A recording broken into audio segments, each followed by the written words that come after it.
Every object tells a story, and the best ones, I've discovered, are hiding in plain sight.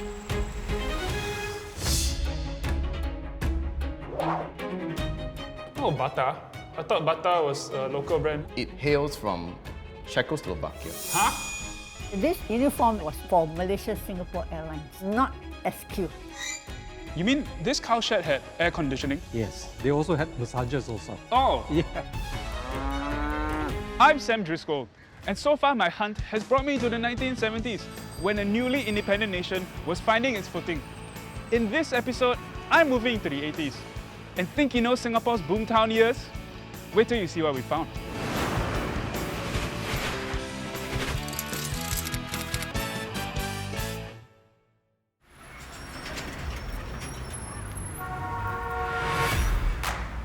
I'm supposed to meet Derek, who used to stay at the Hawkins Road refugee camp. But when I searched Hawkins Road on Google Maps, it didn't show up. That's because it doesn't exist anymore. Are you Derek? Yeah, I am. I can show you where it is. Come this way. My family was here in 1980.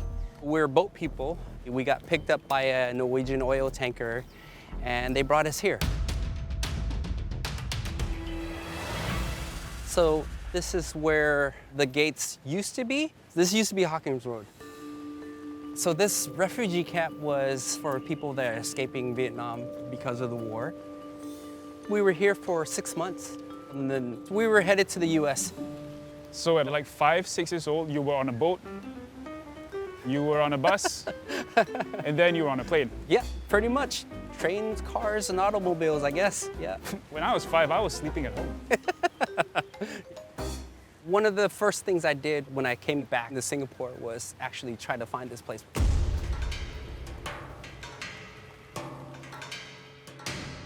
The camp was demolished shortly after it closed in 1996, and it doesn't look like there's any trace of it left. But exploring abandoned places is what tour organizers Stanley and Amanda do in their free time.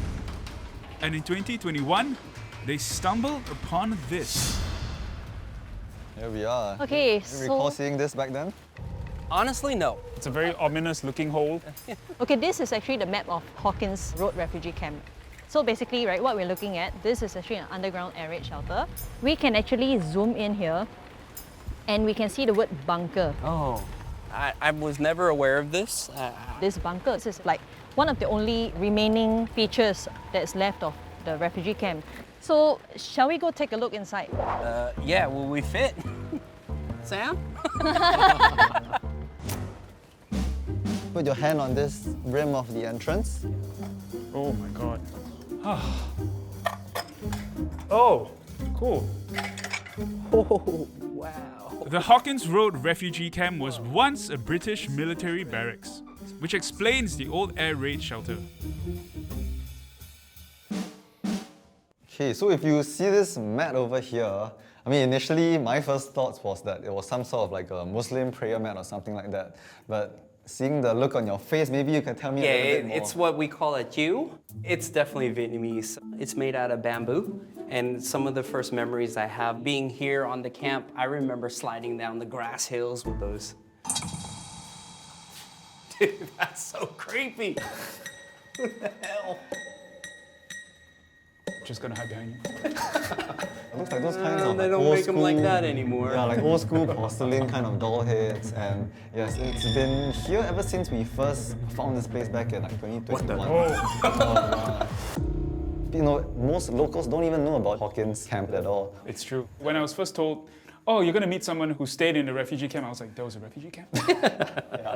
Yeah. So Derek, other than all the geckos and lizards and the scary doll head, how does it feel to be back here?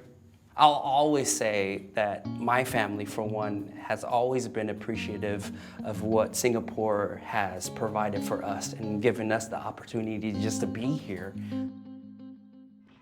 Hawkins was always just a transit point for refugees heading to countries like the United States and Australia. But because some countries broke their promise to resettle the refugees, those left had to return home when the camp closed. So Singapore vowed to never take in any more refugees, making Hawkins Road our first and last refugee camp.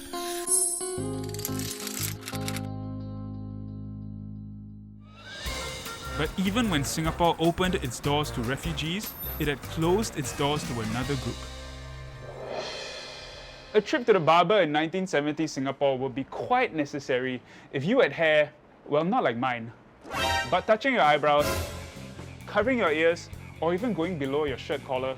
Hair like this would make me a second-class citizen, back of the queue for government services.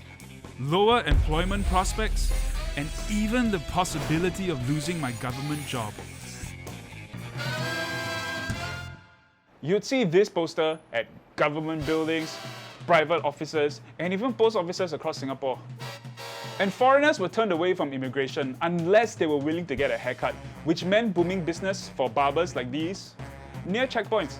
So what was the big deal with long hair? Basically, hippies.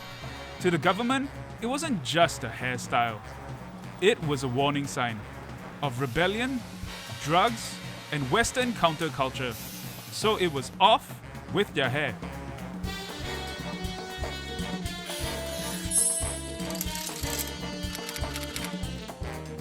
And all of this was part of a campaign by the Ministry of Home Affairs. They called it Operation Snip Snip.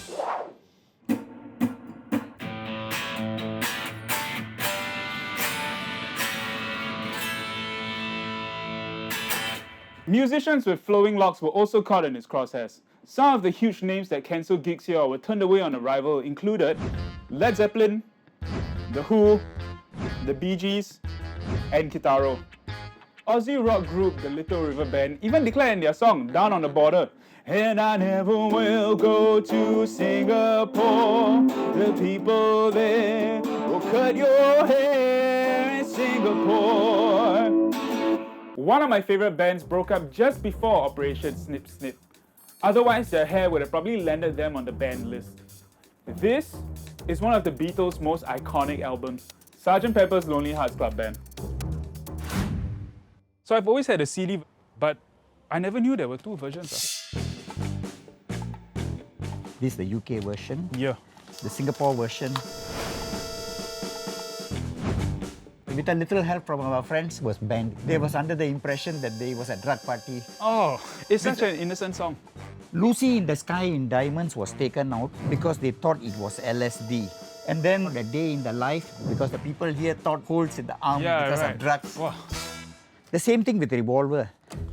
They took off Yellow Submarine. The people in the censor board, they thought it was drug reference or sex reference. They replaced it.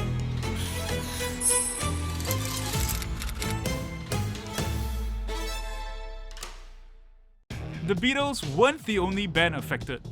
By April 1971, 19 Western pop songs had been flagged up for objectionable lyrics.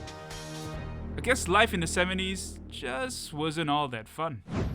You couldn't have long hair, you couldn't listen to the Beatles music, and you were encouraged not to have more than 2 kids either. Yes, 3 was literally a crowd in those days because rapid population growth was threatening to derail development.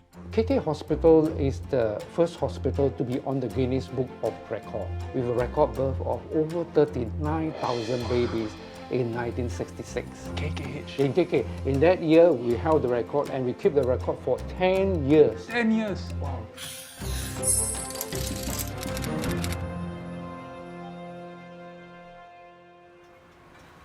At that time, from the 1950s to the 1970s, we were having a baby boom.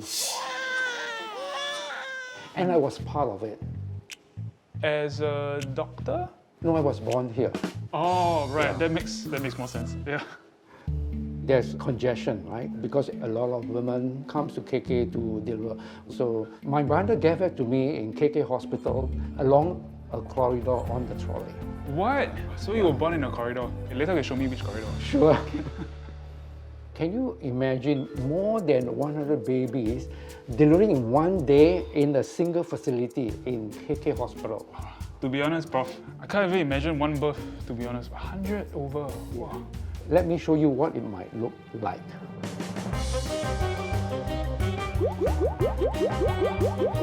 107, 108, 109. 109 mittens for 109 babies. Yes. Wow, that's Quite overwhelming, huh? Yeah, about 2/3 of the baby born in Singapore were delivered in KK hospital at that time. Is that also why we had the stop at 2 policy? Yeah, at that time, there's a family planning board which makes sure that the population growth is not too overwhelming for Singapore. And that's why this policy of stop at 2 children was instituted. At that time, wages just weren't growing as fast as family size. Survival for many then meant bending the rules. And the life of an illegal hawker could look something like this. You'll be working from a makeshift stall, trying to stand out amongst the other hawkers. You'll probably earn only $2 to $4 a day and still have to pay protection money to secret society gangs. And no one really welcomes you because you block traffic and get blamed for diseases like cholera and typhoid. But do you know the 30,000 unlicensed hawkers are the foundation of this? Our world famous hawker centers.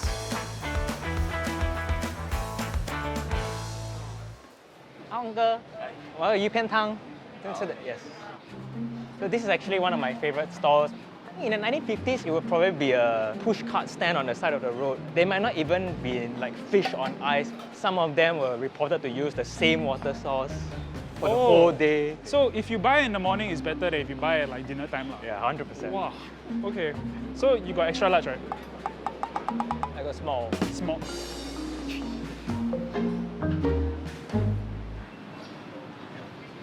Yeah, let's try some soup.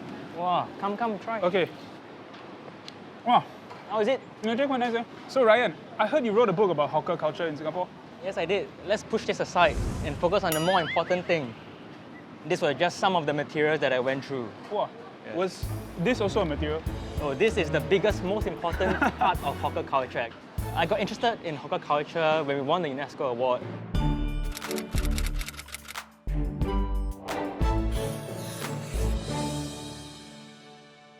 So I actually wanted to show you this very thin booklet from the 1950s. So this report was actually commissioned by the then governor of Singapore, Franklin Gimson. Oh, so why was this report vital to us winning the award?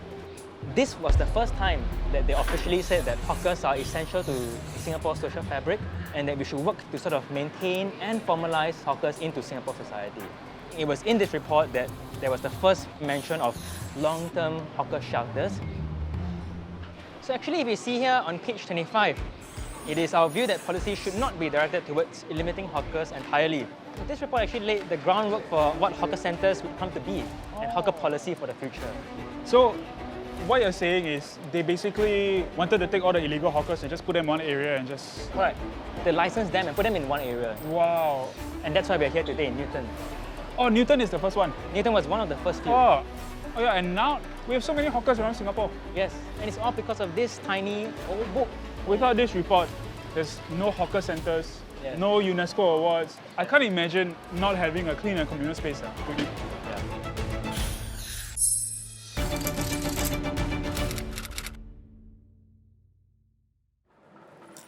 And speaking of communal space to eat, I found one makan spot stuck in time, with objects that are familiar but forgotten.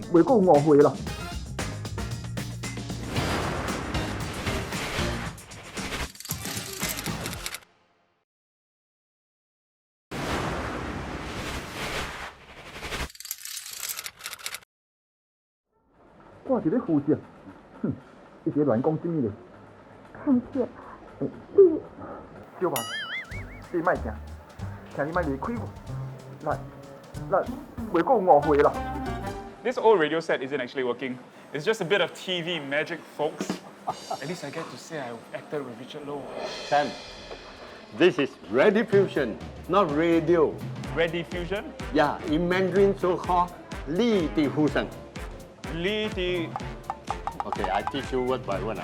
Li Li Di Di Hu Hu Sheng. Sheng. Li Di Hu Sheng. Li Di Hu Sheng. Wow, this is cable transmitted radio, different from over-the-air radio. And the rediffusion have only 2 channels. You see this channel switch only have channel A and channel B. Channel A consists of Mandarin, Teochew, Hokkien, and Cantonese. For channel B, Mandarin and English, but most English. Is this something you grew up listening to? So I speak in Mandarin, easier for me. You are actually getting the bilingual channel. Me in English and Richard over here Chinese. Yeah. 在1960年代，一般新加坡人的生活水平比较低，没有多余的钱去享受其他的娱乐，就是听 Radio Fusion， 有潮州广播剧、福建广播剧，还有广东广播剧。因为这些广播剧讲的语言是接近那些普罗大众，所以变成那个时候 Radio Fusion 的听众比较多，比 Radio Singapore 还要多。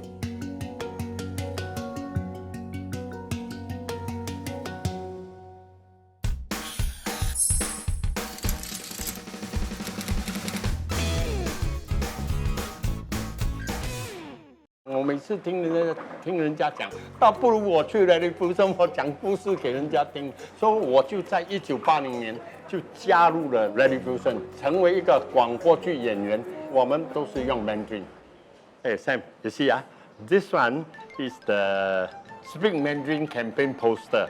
因为有华语运动，我才学了那个汉语拼音。这个还影响我后来很大。我在电视台成为演员之后，我需要讲比较好的华语，所以在那个华语运动的时候，我学了汉语拼音，对我帮助很大。So why was there a Speak Mandarin campaign? 因为我们新加坡有一大堆方言所以大家讲华语就会比较统一，也大家交流比较方便。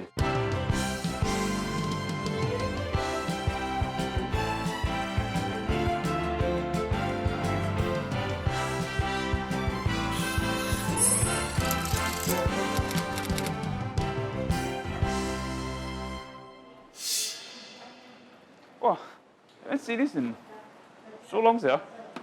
Can't believe they still have this. Hey, Richard, Yeah, hey, Sam. Yeah. So, you see the phone over there? Last time when I was young, my friends and I would prank call people because, anonymous they cannot find us, I cannot call back also. This few years, I never see this phone until today. Do you remember how common these phones were? Everywhere, last time everywhere. Because last time not the handphone Yeah. So you want to make call, you have to ring along your coin. This was the coiner phone. Found in coffee shops, storefronts, and other public places. One of these will get you 3 minutes of talk time.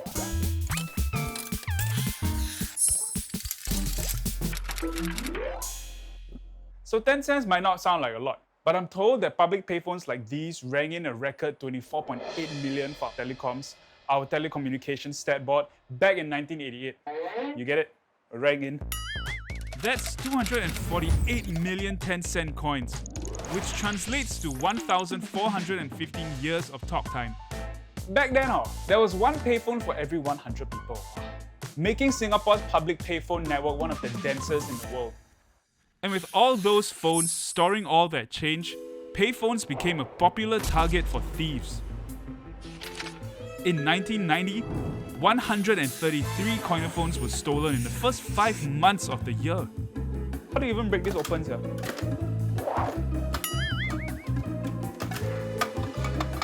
Hello?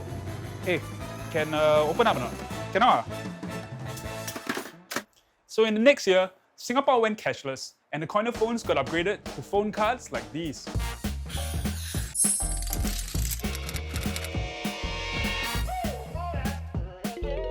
And the eye-catching designs had everything from national landmarks to pop culture. Companies also used them as an advertising platform. And there was one more essential item every phone user needed back in the day. So long before Google existed, there were these yellow and white pages, weighing in at about 1.4 kg and about 3.5 cm in height. These were the go-to directories. So the yellow pages were all about businesses and services. If you ever needed, like, a locksmith, a plumber, an ice sculptor. Anyway, if you were a small business back then, basically being in the yellow pages was was like your first shot at being discovered by the public.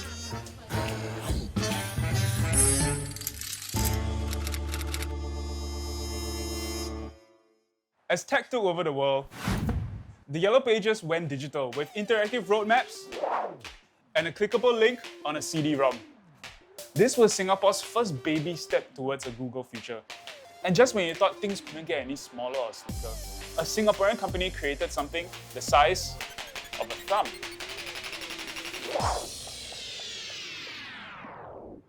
So, you were the first person to create the ThumbDrive? Yes, I'm the inventor of the ThumbDrive.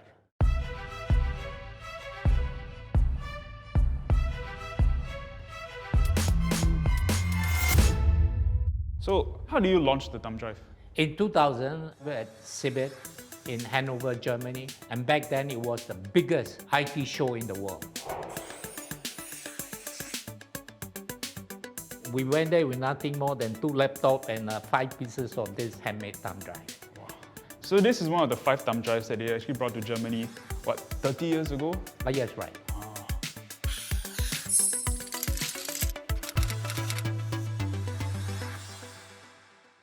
The most exciting part was we were able to show that our ThumbDrive is able to play a video clip. Would you like to plug that in? Okay. Alien song? Yeah. It was in 1999. Oh, I feel like dancing now. The trade visitors, everybody loved it.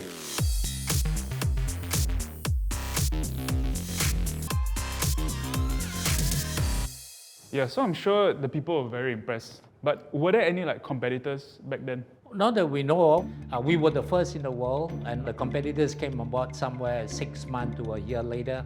But it's okay. When we invented the ThumbDrive, we filed patent in 33 countries. What were people's reactions to the ThumbDrive? It was the talk of the town. The world's smallest USB storage ThumbDrive from one of the world's smallest nations. And they said the rest was history. Saving data is important, but so is saving money. And back in the 1980s, one squirrel helped to remind kids of that. This is Smiley. He was introduced more than 40 years ago as the official mascot of the National School Savings Campaign. Wow, heavy, yeah? Smiley's job was to make saving fun. He appeared on passbooks, phone cards, and coin banks. From wearing a tuxedo to denim overalls, and finally...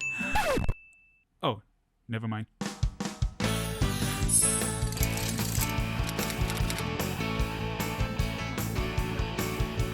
For a small country, saving was essential to building the nation. And those kids' savings, most probably ampao money, helped fund Singapore's early infrastructure like roads, schools, and public housing. From 1998, all Primary 1 students were automatically given a bank account with a $1 credit as a starter gift. I was Primary 1 in the year 2000, so I also had that. And he had more clothes. From then, I saved up all my recess money, and by the time I was Primary 6,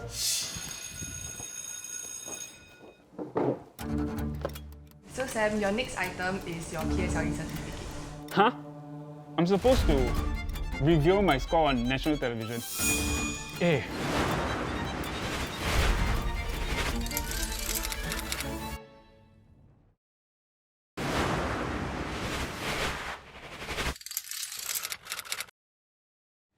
Huh? I'm supposed to reveal my score on national television. Eh. Okay, so Sam Driscoll 2005 PSLE results. English, B. Math, B. Science, B. Chinese, wow, Chinese cannot. Chinese, E. My aggregate score was 172 and I went into normal acad.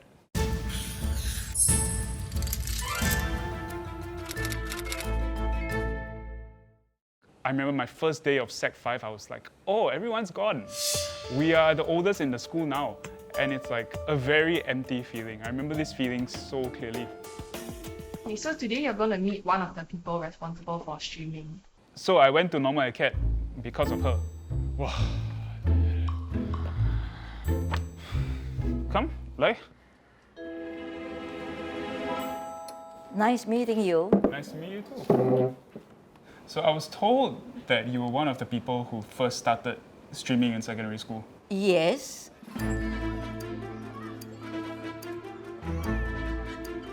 Prime Minister Lee Kuan Yew was very unhappy and very concerned about the then education system. Then Deputy Prime Minister Dr. Goh Keng Swee was tasked to do a thorough review of the Ministry of Education. I was part of the team assembled by Dr. Goh to do the study. This is the Goh report that we produced. I'm just gonna hide this forever.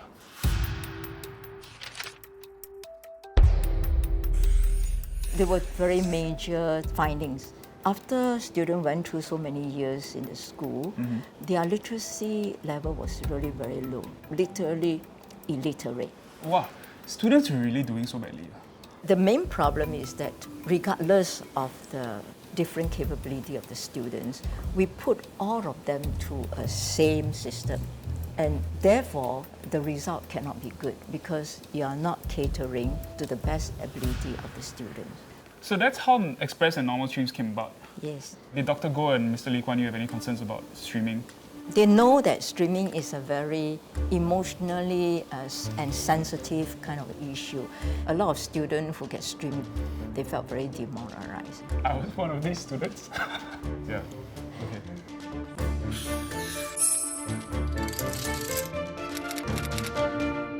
I want to show you a part here, paragraph 18.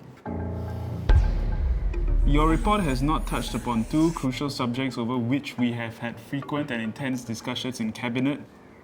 First, moral and character aspects of education. Second, teachers who set good moral examples and who care for their pupils. Okay, now we have to put on gloves. Gloves?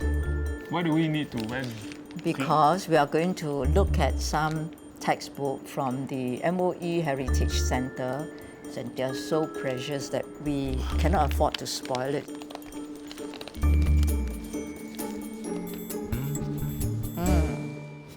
So this is Chinese called 好公民. I've really never. Good citizen. 好公民. 对了.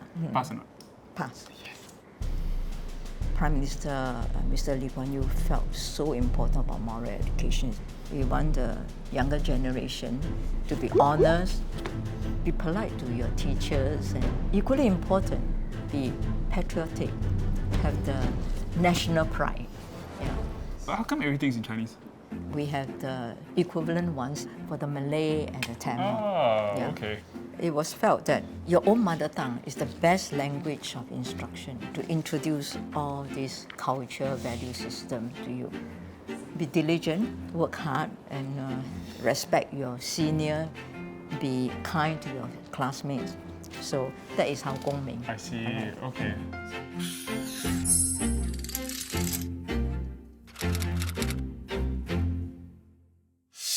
If you remember earlier, Singapore had the stop at two policy. That worked well, a little too well. And in 1984, the government had to go from fertility police to playing Cupid. If you were signed up with the government's graduate matchmaking agency, the Social Development Unit or SDU, this bi-monthly magazine would appear in your mailbox. I'm meeting Karen and her husband at the old SDU office, where she used to work as an editorial coordinator. What's this, It's Karen and her husband's 25th anniversary this year. Oh, means we're surprising them. Different color, yeah. Hey, Surprise! Happy 25th anniversary! Oh, thank you. Oh, memories. Yeah. Wow, where did you get this? I have my sauces. Okay, shall we?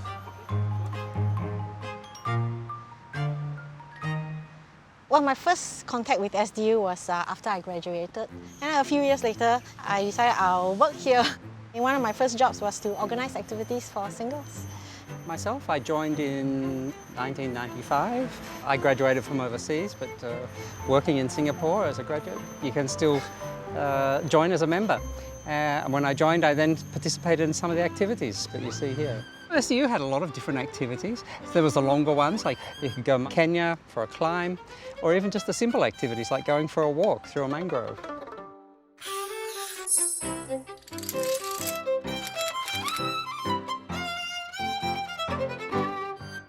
So while we were both in SDU, we actually didn't meet through any of the activities. Oh, how did the two of you meet?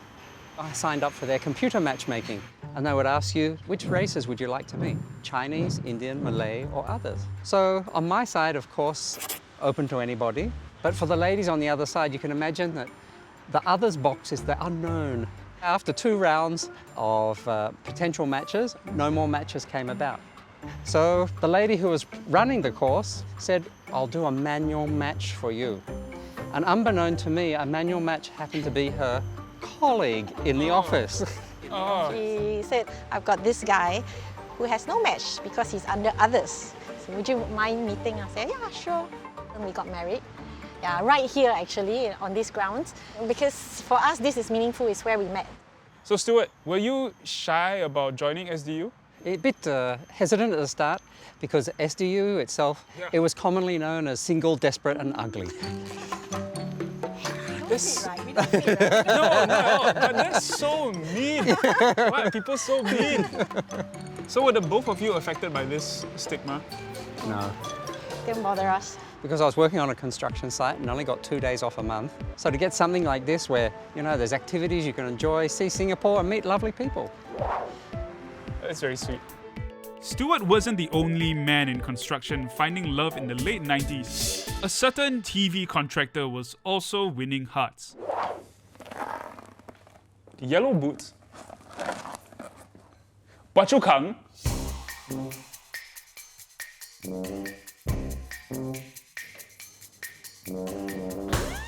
I got very big shoes. Oh. But these, I feel like, are even bigger shoes to fill. You get it? Ha ha ha. I'm such a big fan. I'm gonna try to do his laugh. He'll be like, is that his laugh? So every week I'll be damn excited to watch, like after school lah. Like to me, Phua Chu Kang as a whole is just probably the most iconic show ever produced in Singapore. The theme song, right? It goes like this. Hey,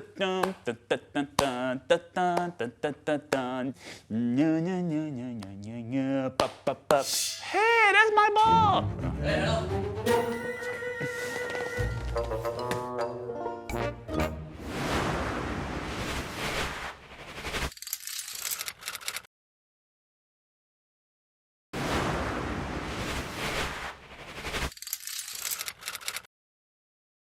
The theme song, right? It goes like this. Hey,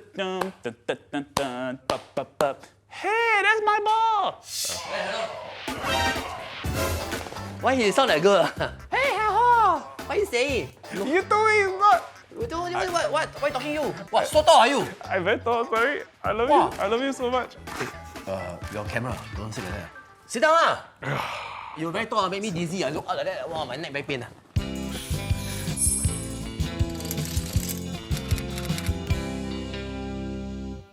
So without the yellow boots, are you still the best in Singapore, JB, and some say Batam? Hello, when I go and sleep, I take out my yellow boots, right? Then I change. I still the best in Singapore, JB, some say Batam lah. Anyhow say what? Trick question. Is PCK more than just a TV character? I think I'm more than TV show. One day I do show. Sekali got email from government. 1998. They said, hello, can you please ask Phua Chu Kang go to Johor Bahru? Because at the time, the Singapore minister want to go there and want to talk about the water. That time water, a lot of tension. The water got tension. Problem because they want to see how much to charge, how much to give, how much don't give, how much don't charge. So they say, can Phua Chu Kang please go on stage? 做a bit sing song maybe Then after that if you can talk about the water thing let's say don't be so angry Got 5,000 people big film I come on stage start raining. Not drizzle rain Then I said die off people sure run away one. Never I say on the microphone, wow, ladies and gentlemen, Malaysian, you really I feel very touched because raining you never run away, you still stay here. Wow, since you stay in the rain, I also stay in the rain. I say you get wet, I also get wet. Malaysia and Singapore is like brother, sister, brother, sister.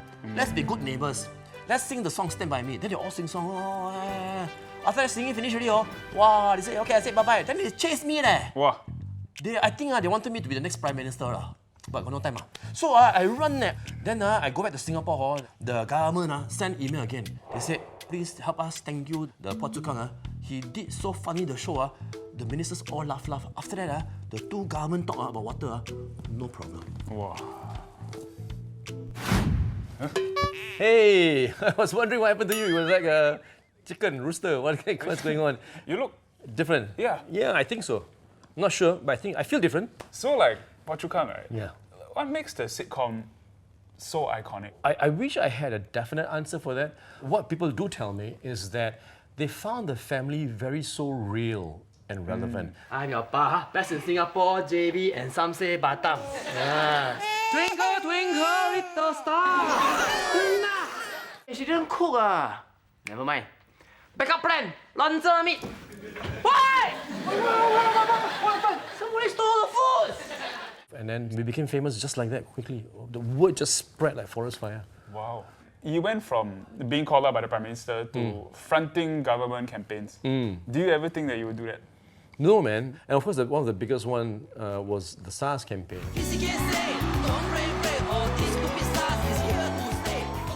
People were in a panic state, right? How can we educate them? Why don't we use somebody to make a video and do that? And they thought the best person would be Phua Chu Kang. I thought, what an honor. What an honor it is. I mean, how far has this character come? He's speaking for the people, speaking for the government. You went on to do your first movie, One Leg Kicking. Yeah, that was a soccer movie. Yeah, so you have a lot of interest in soccer?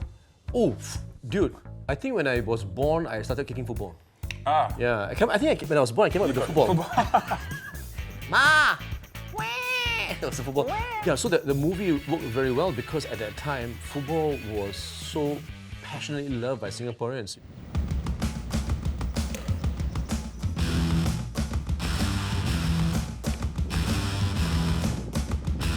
Get ready, watching!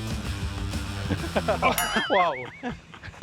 Well, I was never really into football, and I've never been much of a Singapore football fan either.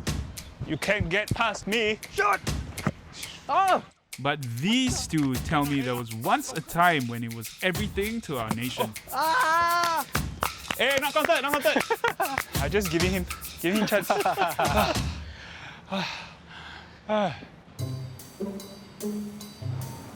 Oh, nice. Hey, nice, Yes, I've been keeping that for such a long time. Sorry, I don't have any photos of you. Yeah. Why? Because I was just focusing on Fandi and Abbas. So this was my very first overseas assignment as a photojournalist. The Malaysia Cup 1994, the finals at the Shah Alam Stadium. So what was the significance of this match? This match actually was the peak of Singapore's football history. The last time Singapore actually won the Malaysia Cup competition was in 1980. I think the match itself sparked a football revolution in Singapore where we managed to win this Malaysia Cup for the first time in 14 years. Oh. So for me, it was the highlight of my career, the best moment of my life. Yeah. So I actually kept the Malaysia Cup medal and the old JC that we won during that day. Oh. So this is the medal. I was surprised when I received the medal. It was so small, but really mean a lot to me.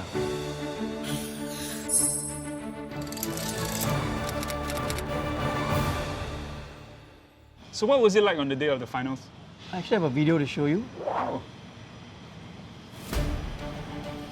50,000 Singapore fans braved the weather, took buses up, took all kinds of transport up to be at the stadium.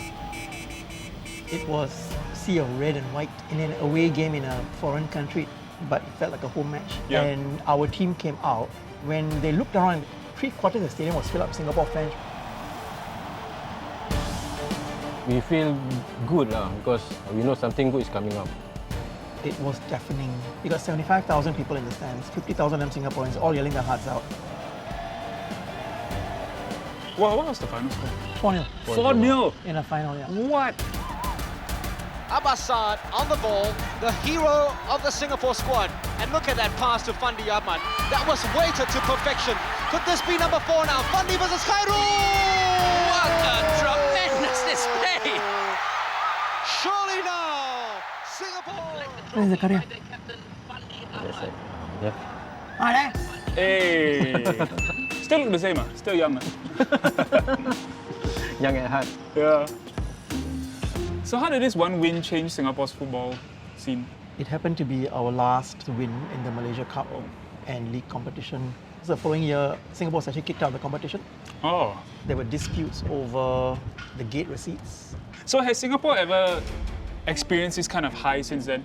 I think it's been very difficult to actually replicate that. We don't have icons like a Fandi Ahmad or like a Qadi Yahya or in the Zakaria Awang. That whole star of faculty is lost. We may not find legends in the football field anymore, but I know somewhere else I can find a legend.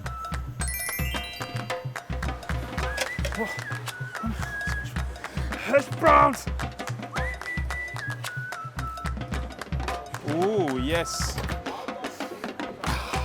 French toast. Hello everyone! Welcome to Breakfast in the Wild. Right now, we are welcoming our orangutans down. It's my first time seeing them so up close. Somehow got 3 of them. Oh. We started this program back in 1982 with Aming. Aming was the main character for that program so that people will have a better understanding of the conservation and issues like illegal logging, deforestation and illegal pet trade as well. See the one that just swing over? Her name is Putra.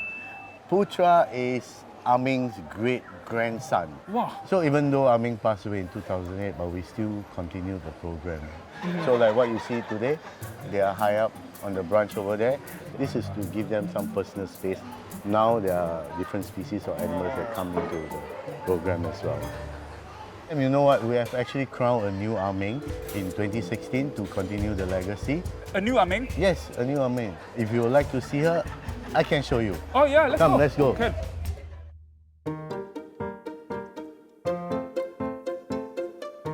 That is the new Aming, formerly known as Ishtar. Oh. She is the granddaughter of the original Aming. Why was she chosen as the new Aming? From young, she already showed a characteristic similar to the original Aming, Right. particular about cleanliness, and she looks a bit like the original Aming as well.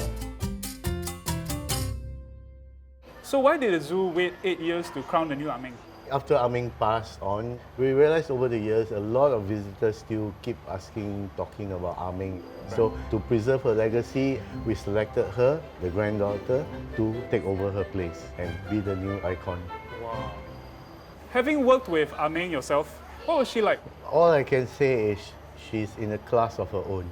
When she interacts with people during the breakfast program, she's very calm, she's very gentle, very, very classy act. So she was like the perfect ambassador for the zoo. Yep, definitely. She has that star Like this, quality. she's a superstar. Yeah. Wow. Due to her popularity and her contribution to tourism in Singapore, Singapore Tourism Board actually awarded her the first non-human tourism ambassador.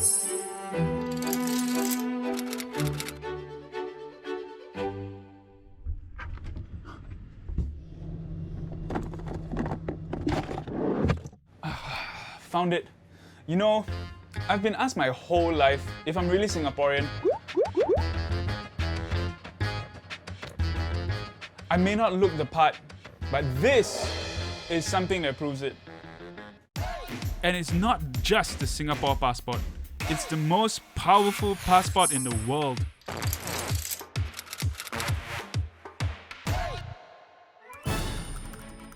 If you were planning a trip to Paraguay in 2017, it would have been a breeze because that's when they said, from now on, no more visas needed for Singaporeans. And that move bumped us straight to the top of the global passport rankings then. And this year, we still hold that title. But even with such freedom to travel the world, there's no place quite like home.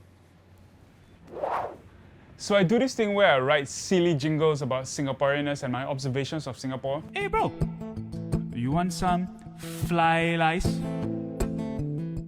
I'm actually putting together an original song inspired by the 40 objects I've learned about and the stories that they've revealed to me.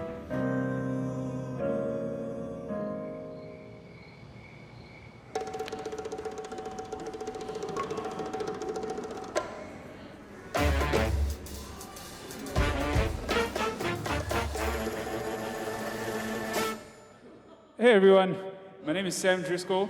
I wrote an original song based on the 40 items that I learned about during this program with the help of some very different people who came from all walks of life. I hope you all enjoy it. Going on a journey to discover my home. It's gonna be a good one. So come, let's take a peek. Let's get lost with me. Went into a bunker up in the north. Found a torn dollar going back and forth. When I was writing the song, I was really like, wow. So I just didn't realize how many people I met, how many items I learned along the way. I think after this, I'm gonna be a lot more curious about a lot of things. Found out about the Jackson Plan and the Go Report. Met the first SQ girl, the very first cohort. Heard the first anthem and said the first pledge. Wore some yellow boots that took me off the edge. Let's get lost with me.